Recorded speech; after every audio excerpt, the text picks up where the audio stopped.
嗨，大家好，我是躺平叔。今天是2025年3月19号。这一期咱们继续聊聊俄罗斯入侵乌克兰，看一看乌克兰战场上又有什么变化。今天是俄罗斯侵略乌克兰的第1120天，也是乌军进入库尔斯克的第226天。虽然乌军从这个库尔斯克的苏贾市撤出，但是目前据说还有130多平方公里还在乌军的手中。这个也导致事实上俄罗斯到现在还没有停火。虽然普京答应停火，但是他也停不了火。现在离这个美国和乌克兰达成停火协议对吧？已经过去1周了，俄罗斯还没有停火。当大家都把乌军在库尔斯克的这个撤退或者叫失利，把这个责任都怪罪到特朗普的身上，对吧？认为是特朗普中断军事援助还有停止情报共享导致的。但是特朗普是坚决否认当地时间3月17日，特朗普在访问华盛顿特区的肯尼迪表演艺术中心时，回答记者提问时说，在记者问他是不是乌军在库尔斯克撤退跟他暂断军事援助和停止情报共享影响，特朗普说完全不是，不，事实恰恰相反。特朗普表示他已经呼吁俄罗斯方面不要对在库尔斯克州乌克兰军队采取主动的军事行动。他说明天我将与俄罗斯总统普京交谈，以拯救一些陷入困境的士兵。特朗普继续说道，他们已经被俄罗斯士兵包围了，我相信如果不是因为我，他们就不会在这里了，我能够让他们现在什么也不做。这个特朗普很有意思好事都是他干的，对吧？他现在跟普京两人一唱一和把这个库尔斯克撤退变成特朗普和普京两人大发善心。确实这个无耻到了极地也就是叫极端的无耻。这个乌军在库尔斯克坚守了7个多月，俄军拿他们一点办法的。普京多次下这个死命令要把乌军赶走，但是乌军都是纹丝不动，双方正在死掐呢。这个特朗普一下给断了乌军的军援还有这个情报共享，导致乌军陷入混乱，从库尔斯克撤出恐怕都损失惨重这笔账一定要算到这个特朗普头上。结果特朗普他反过来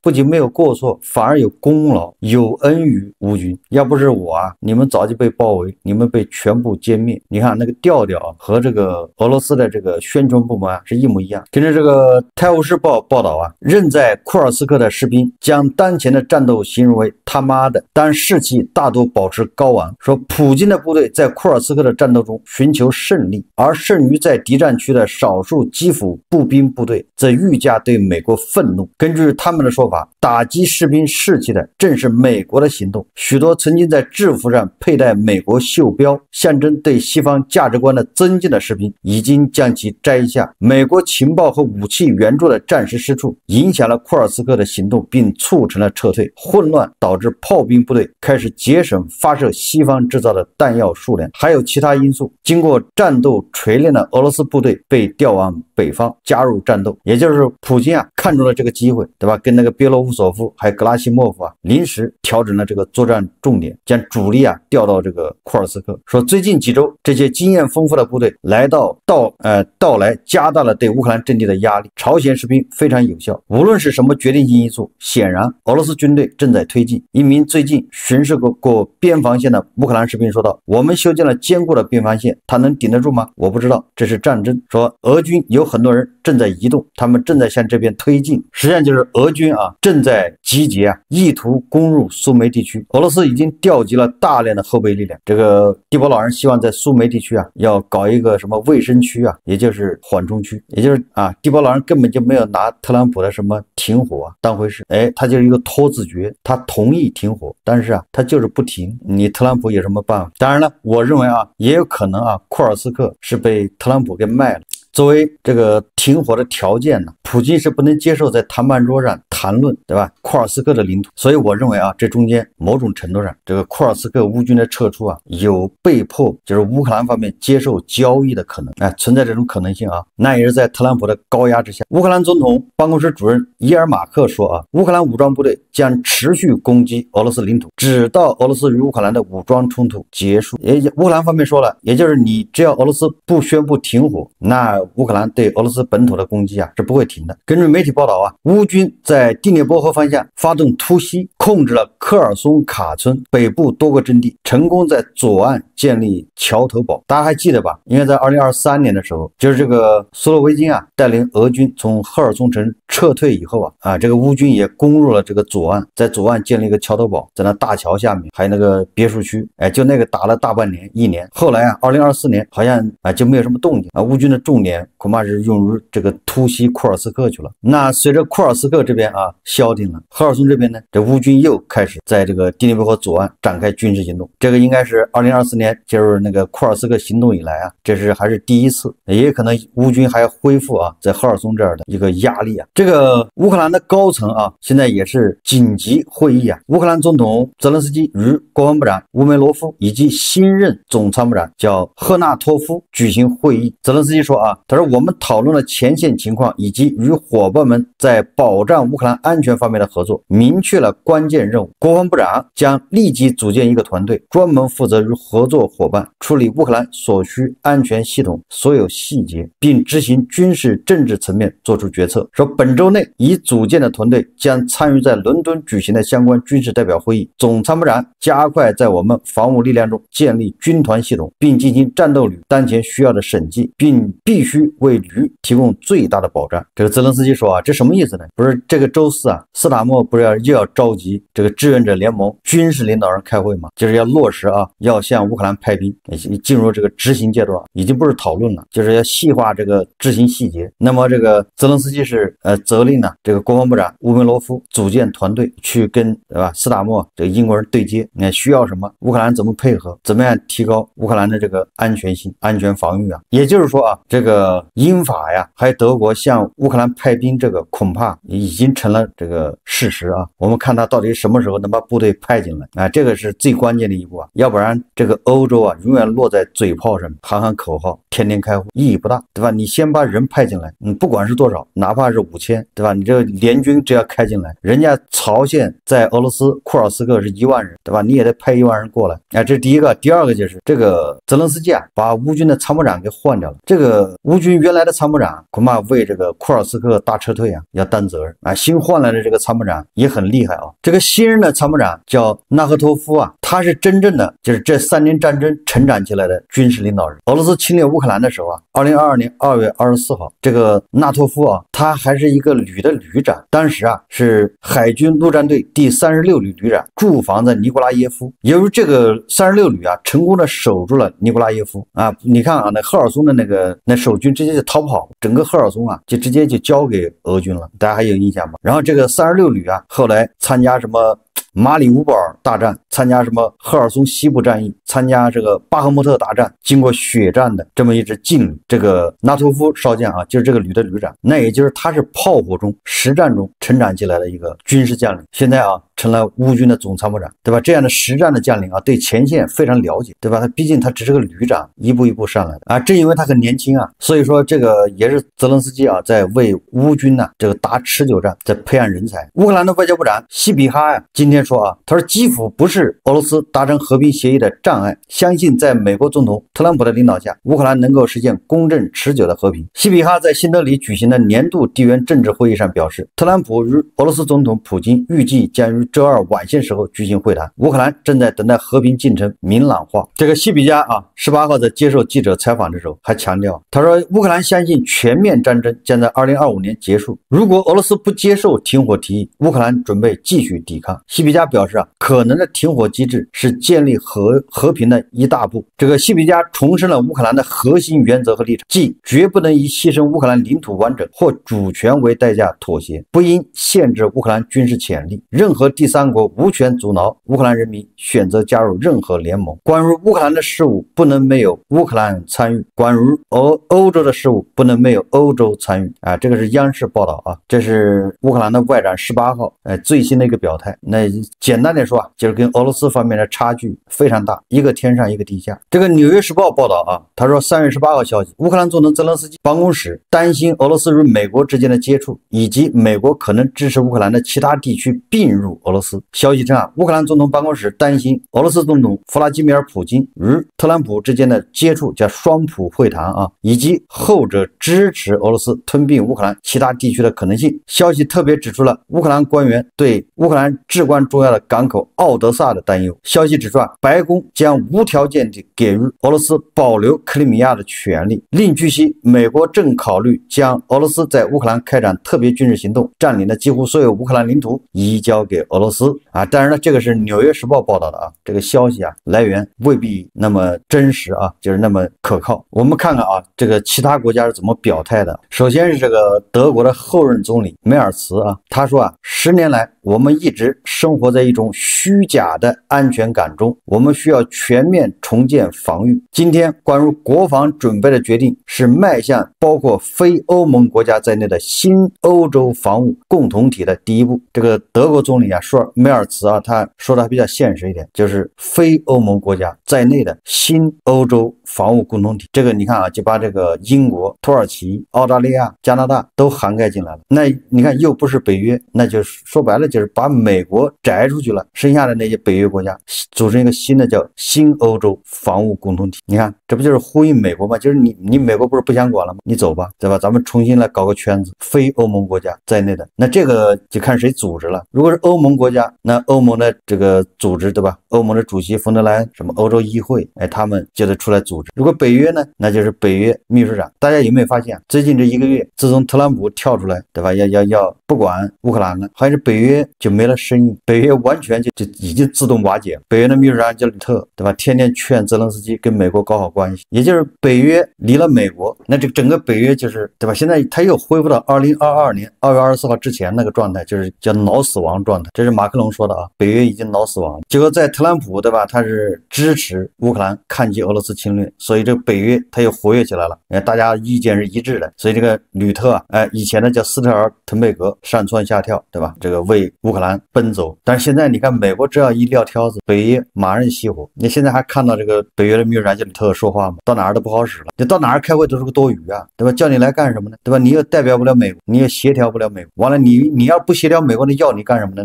那人家自己就解决了。所以你看啊，人家北约这个就非常尴尬，已经相当于瓦解了。这个让地保老人可以说啊受到了极大的鼓舞。我可以说啊，如果这次领土混和平，那要不了3-5年，地保老人绝对会攻打波兰、立陶宛、波罗的海3国，因为没有任何障碍。打完了之后，你北约有什么脾气啊？北约已经死了，只要美国不出兵，美国不干预，你们还有什么脾气呢？所以现在欧洲应该看到这个危险。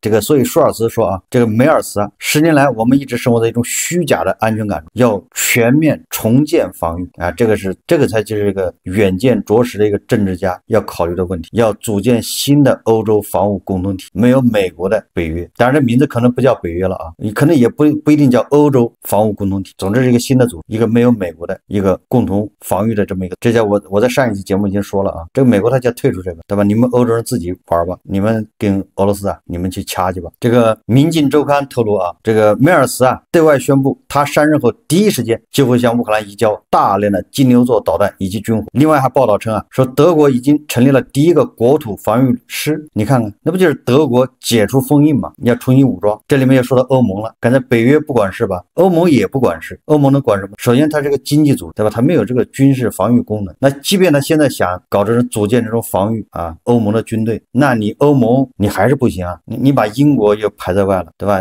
澳大利亚、加拿大这五眼联盟4眼，然后你把土耳其相当于又搁在外面，这个土耳其对欧盟是恨得咬牙切齿的，叫爱而不得，由爱生恨呢。但是这个土耳其它在军事上面对欧洲也没有什么危害，它只对俄罗斯，对吧？这个有矛盾，而且土耳其是扼守这个博斯普鲁斯海峡，所以它又是抵抗俄罗斯的一支不可忽视的力量。所以你看欧盟出来搞这事吧，身份又尴尬啊，出钱出的也不利索。这有个匈牙利这边捣乱，这个欧盟啊这次不是提议要搞400亿欧元援助乌克兰，结果不光是匈牙利反对，就连意大利、西班牙好像都不太支持啊，还要协调。人家说了，他预算没了，没钱，所以说要以欧盟为底子啊，组建什么欧洲的这个共同防御体，这也够呛。这里面就好几个捣乱的，所以还是啊因法、德这3个国家形成一致，叫铁三角。完了之后，吸引那些国家愿意加入，得了加入进来，对吧？甩开美国，甩开北约，单干了。欧洲要靠自己保护了。这个时候如果还指着美国保护，这时候梦还没醒呢，对吧？俄罗斯都已经打到家门口了，所以我们更看重德国的觉醒，德国的这个态度，因为德国在欧洲它是实力最强，能力最大，效率最高，对吧？一旦德国动员起来，那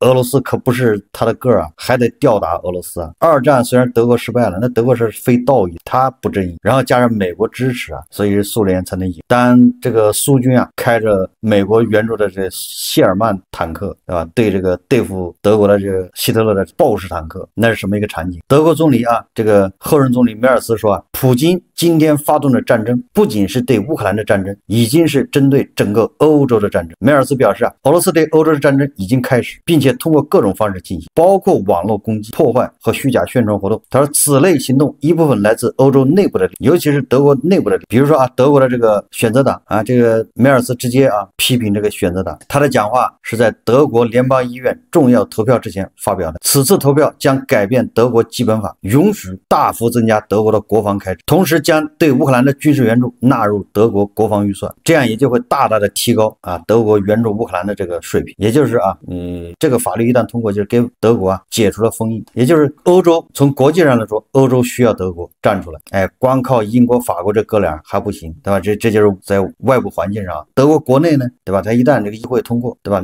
叫一拍即合啊。这是德国啊。我们再看法国，这个法国给我们的感觉就是法国人比较浪漫，这法国人就是吃的太好了啊，法式大餐，对吧？法国的经济说好不好，说坏也不坏，在欧洲属于中不溜秋的，所以也就是给人感觉法国比德国要懒，要散漫，但是法国人一样的已经紧张起来了。但毕竟学俄语不是什么好事啊，因为他们都有学俄语的风险。法式大餐再好，以后吃不上了怎么办？说这个伊普索这个民调机构啊，调查显示啊，说86%的法国公民支持恢复征兵制，超过53%的人支持强制征兵，就是义务兵役。这个大家知道吧？就法国好像一直实行什么，就雇佣兵吧，就是那种在法国很多那个法军士兵啊，好像都是什么非洲招来的，还有从大国去的，就是那种雇佣兵。在法国那是正规军呢。现在居然法国人要求啊恢复征兵制，哎，也就是像那个适龄的法国青年，你都去当兵，而且还要强制征兵。这个如果不是俄罗斯侵略乌克兰这3年战打下来，法国人不可能有这个想法。也就是法国的民间啊，已经感受到这个危险了。对马克龙来说啊，这一箭多雕啊。马克龙啊，就是法国人坚持的这个独立自主的一套军工体系、防御体系，现在终于派上用场了，对吧？你美国要退出的话，那这个我是当仁不让。哎，无论是核武器还是其他的什么飞机、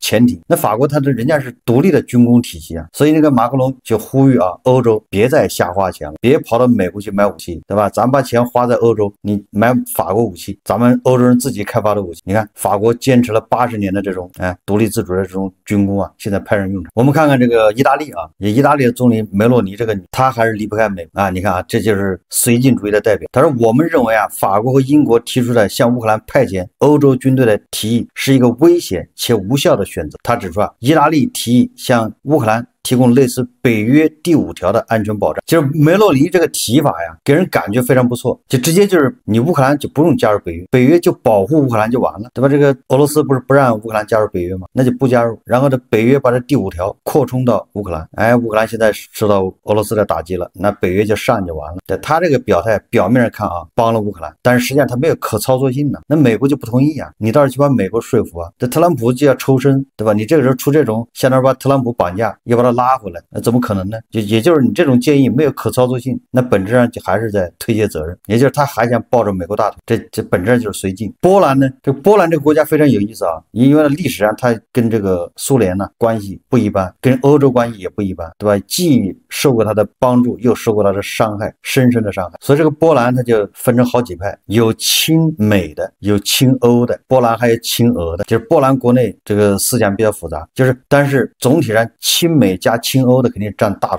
占主流啊。那亲俄的也有，那你对吧？你想波兰被苏联吞并过啊，有亲俄的太正常了，对吧？咱这还有黄俄，所以不稀奇啊。这个我发现啊，波兰的总统杜达和波兰的总理图斯克两个人，好像两人说话南辕北辙的。这两个人说话经常不在一个调上。这个杜达就亲美，他就指望着特朗普，他不太相信欧洲啊，然后他就希望美国啊把核弹头部署在波兰，但美国军队要在波兰不能撤。那甚至这个杜达跑到这个美国去啊见特朗普，对吧？也就10分钟时间嘛。但是这个波兰的总理图斯克呢，你看他说话就不一样了，他就说波兰要自己搞核武器，实在不行就让法国来核保护，他就不提这个美国。就是波兰这么小的一个国家也很复杂。实际上波兰对吧，人家是对俄罗斯呢肯定是以仇恨为主，而且他们也知道乌克兰一倒下，下一个就是波兰。但是是欧洲自己建一个防御共同体，还是依靠美国这个上面，波兰内部它也是分裂的，还有人做梦还指望着美国啊。说这么多什么意思呢？也就是说这个欧洲啊就这么一些国家，一个个的对吧，你要想把它团结起来其实挺难的，说起来很容易啊，明知大敌当前，但是真要团结起来说